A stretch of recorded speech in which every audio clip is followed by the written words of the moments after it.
All right, this video is shot in potato vision. Now, in my last video, I told you I was going to try to use some heat on those bolts. And what I did was I got this unit out back here. Let's see if it's in the frame. This thing back here. Huh? Camera wants to be up higher. Right here, this unit here. It shoots hot air out of that. It's for removing ICs, surface mounts.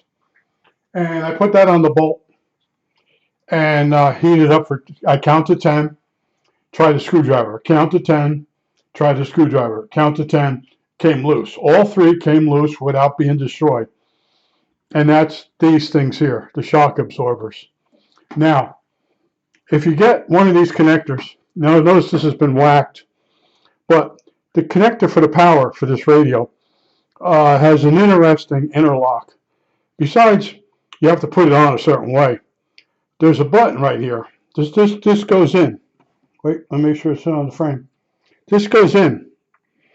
Just like on old vacuum cleaner parts and other things in life. You push this in with a screwdriver or whatever, and that allows you to take this plug out of the radio. If you don't know that, you won't get you have to sell the radio with the cord on it. That's what happens, all right? Now, there's, let's see, 1, 2, 3, 4, 5, 6, 8, 9. Let's say nine bolts on the on each side, and then maybe 3 on the bottom, and there's also 3 on the top. Little tiny bolts like this with a lock washer on the bottom. All right. Once you do that, you have to put this unit on its side. And that's to get put it on its side. And then up in here, you notice the rubber shock absorber is now inside the case. You can't take the case off this radio with the shock absorber on the outside. These are different. Let's see if we get it in the frame.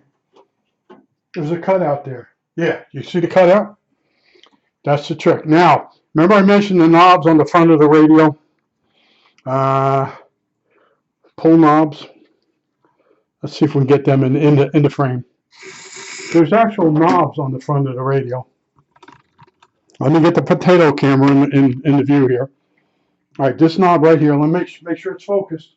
This knob right here is what you pull on as you hold in the outer case. Now, on the BC348, there's these turn knobs, or these turn knobs below the handle. And you turn one and turn the other one at the same time. And there's a long threaded rod that runs through the radio. And as you start turning it, the case gets pulled away from the radio. That's so much easier than this. This is a bunch of screws that you have to undo. I showed you the cable. In order to get the case off, you got to get that cable off. You press the button. You got to make sure I got to get my potato lamp in the right direction here for my potato camera. You got to make sure these shock absorbers are inside. I think I'm done. All right. Lift. 1, 2, 3. Lift. 1, 2, 3. Lift. Okay. All right. So there's probably going to be something that hooks. You can always count on that. But at this point, let's see. Maybe it'll go one more. I don't like doing stuff on camera because there's always a trick. You know, something will be coming along like this, and it'll hook on something.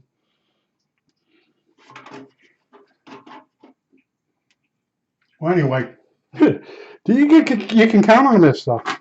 Now, maybe the shock absorber's hitting, and we got to come out on an angle.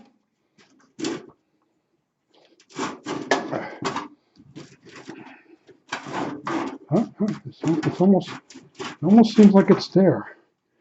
Okay, I'm very gentle with stuff because once you break something, where do you get the spare part? All right, now, are you ready for some eye candy? Let me set up the potato vision camera. I think I have seen the bottom of this radio. I got to make sure this thing is stable. when I turn it over on its back. Okay, it's going on its back. Gotta be gentle.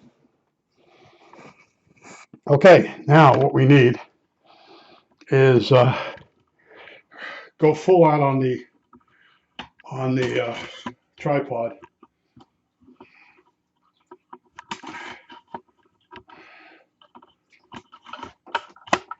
All right.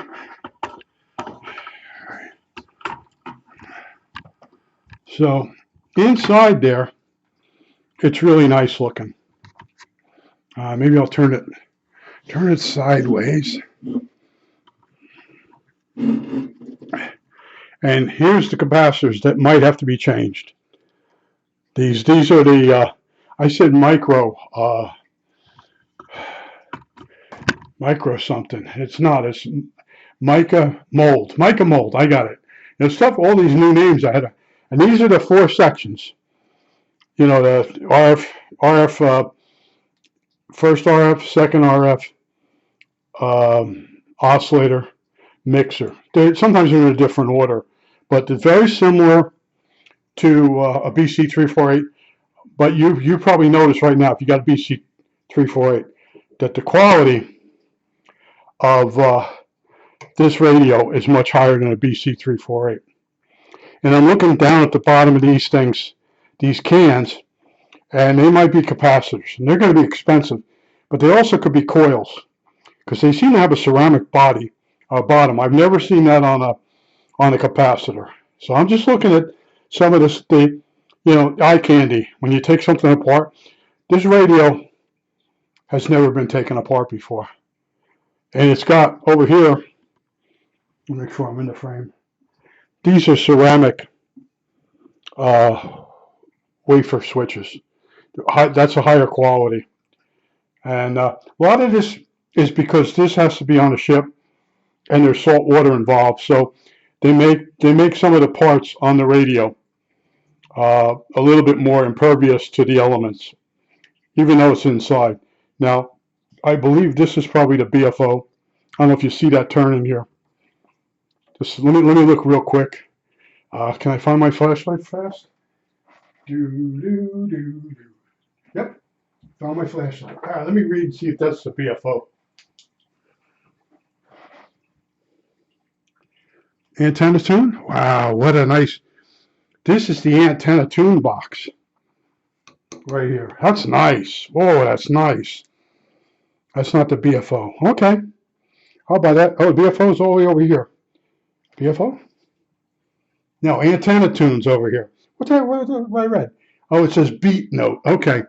All right, so we're back to, this is the BFO section. And then over here on this side, out of the frame. Well, it's still in the frame. In other words, there's a cheaper tunable capacitor. But having it like this, it's very easy to take a couple of these off, unsolder them, and then check them with my capacitance checker. And I'll know right away if these things are going to be a problem. And I know that I have 5 oil-filled ones that are probably going to be bad. So a little bit at a time. Now that's it for today. I tell you, I do things in stages. But in order to evaluate the radio, I had to get the covers off it. And that's why you're seeing 3 videos in a row showing you the slides. They had to come off, or I wouldn't be able to get the lid off. All right? And then the lid having so many frickin' screws. It's like a cross between the command radio has a lot of screws on it also. So that's one thing about the military. They try to do, back then, they try to do everything the right way. And they would overdo a lot of things because they didn't know what the radio would run up against in being in war, or even being in training. Would the radio hold up? So they really built things. And these boxes here, am I in the frame? These boxes here are aluminum. So's this. So's the chassis. A lot of the parts on this radio are aluminum. And this radio is still 30 pounds. So it's a hefty, chubby little guy.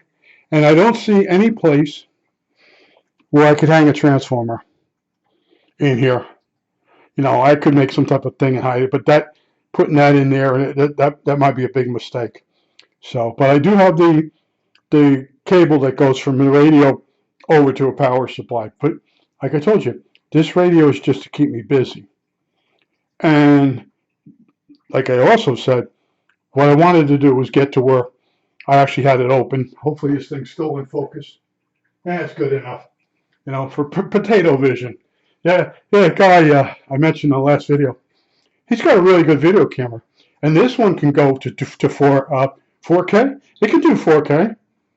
But I told you, I originally had a 500 gigabyte, what we would call a contract with AT&T. And then the unit went bad. I went up there to the store, and they switched me to this white globe. It's unlimited, but during certain times, they do throttle it back. And it's $60 or so for unlimited. And I said, I'll take it. I'll take it. I can handle the slower speed. Now, I mentioned I was complaining about my computer locking up and all that. What I did was I bought some more memory and loaded it up as much as it could take. It's an Optiplex. It's now I'm going to forget Dell Optiplex. It's old, but the processor is very fast. So I gave it more memory, and I upgraded the programs. They were locking up, and they were still locking up. And I said, all right, I always knew to clear the cache, or not the cache, the cookies. First, I cleared the cache, the data, and things got better. And then I said, let me do the cookies. I did the cookies, and of course, now when you go on all the websites, they forgot your password. So you got to redo all that. It's been working very good. It's still, when you're on one website and you want to go to the next website, sometimes it continues loading the website you're on with movies and stupid stuff. I think that could be the switch in my mouse is going bad. I have a whole bag of those switches. I changed those. I do all my own repairs. But I do want to get across to you, when I'm in the middle of working on one project, I don't want to stop and create another project, because I could go clean the house. You know, I tell people, I said, you know, if I want real aggravation, I might as well get the vacuum cleaner out and stuff to start cleaning the house. Of course, I can't do anything really outside. Today was real windy. The weather's been, I could still get the walk in early in the morning. I go out and I walk, 20 degrees, I'm fine. I'm doing a long walk, an hour and 15 minutes or more. Come back home, and then the wind picks up. Today the wind was hitting 50 miles an hour in gusts. But the weather has been really crap in the afternoon. Normally, when you go through winter, in the afternoon it gets better. Now, it's over a week that it snowed, but this morning there was more black ice because it got really warm yesterday. And the water was everywhere, and then it froze. And I went out to go to the dollar store, and there were some spots. I walked around the black ice. I wasn't going to walk across it. You know, I'm 72. If I break a hip, it's over with for me. So I just want to show you the inside, the eye candy. And these resistors are usually crap also. But I'm not really worried about it. I get it working, and that's the goal. Change the capacitors that are bad, get it working. And then it goes on the pile with the rest of them. This is just a keep busy job. And yeah, I could do housework instead, but you know, I sort of like radios, and I like opening a radio that I never saw the inside of it before. And this radio, I won't say it's rare. I don't think anybody wants these things, you know, especially when you get it home, and if you disconnect the cable on the back and you polish up the front of it, you just stick it on a shelf. It's a nice looking, weird conversation piece, but to actually get it working, I don't know. I don't know what these things are. I have to look out. I don't know if they're in the frame. Down in here, I've never seen a capacitor like that before, with a ceramic bottom. And it almost looks like they had screws there, and they soldered over the brass screws. So it could be anything, but little at a time. But today's goal was to actually get this radio, get it out of the box, bring it up here to the man cave, put it on the bench, and get it open to see and get an idea what I'm up against. And I was really worried that I wouldn't be able to get the bolts out of these shock absorbers, and I'd have to gaff these up, because you know, I put this radio back together. I'll leave the shock absorbers the way they are. I won't put the rails on it. I'll hang on to the rails just in case, or if I find the rails are actually used, with this radio. I'll put them back on when I'm done, because somebody might have the matching half. I don't know. I don't know. There's very little information on this radio on the internet. One guy took the front panel apart, cleaned all the knobs, and he put it back together, and that was it. I found a few of those with that BC1, whatever the hell that last one was. A lot of guys started it and they gave up on it. With the BC348, the minus of the power supply that you make doesn't go to ground. It goes to the minus lug through a resistor, then to ground. If you go directly to ground with the minus of the power supply, you'll have distorted audio. If you have no audio or anything with the radio, you have to jump pins 2 and 4 on the Jones plug on the back. That tells the radio to go into receive position. There's a couple tricks to the BC348. Now, there was one the other day for like 120 bucks in mint shape on eBay, and I kept looking at it. Finally, somebody grabbed it, but they got a good deal, because I paid, I think, $200 for a mint one. But like I told you on the last video, guys my age are dropping dead like flies, and all this stuff's going to get cheaper and cheaper and cheaper, and at some point, nobody's going to want it. I think that's it. All right, that's it.